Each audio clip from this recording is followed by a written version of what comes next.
As an actor what మీ judgement ఏంటన్నా ఈ సినిమాకి? నా జడ్జిమెంట్ కాదు, మీ సాటిస్ఫాక్షన్ 100% ఉందంటారా యాజ్ అన్ యాక్టర్గా, నాట్ డైరెక్టర్? యాక్టర్గానా? యాక్టర్గా నేను ఒక 90% చాలా బాగా చేశాను. ఆ 10 డైరెక్టర్గా 100% చేశాను. ఆ 10% ఏంటన్నా యాక్టింగ్? అంటే ఇక్కడ రెండు నేనే అవడం వల్ల 100% మార్కులు వేసుకోవడం కరెక్ట్ కాదు.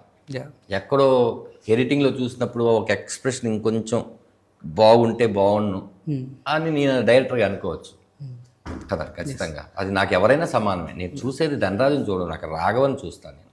ఎందుకంటే నాకు ఒక బాధ్యతను అప్పచెప్పినప్పుడు, నా మీద ఇన్ని కోట్లు ఖర్చు పెట్టి ప్రొడ్యూసర్ డబ్బులు పెట్టినప్పుడు పృథ్వీ గారు, నాకు ఆ బాధ్యత, నేనేదో ఫైట్లు చేయాలి, నేనేదో డాన్సులు చేయాలి కాదు. మనం ఎంతసేపు కనిపిస్తున్నాము అనేది ఇంపార్టెంట్ కాదు, కనిపించినప్పుడు కరెక్ట్గా త్రో చేయగలుగుతున్నామా లేదా అనేది వెరీ ఇంపార్టెంట్. అంత మహానుభావుడితో యాక్ట్ చేసేటప్పుడు కొంచెం మనం తేలిపోకూడదు కదా.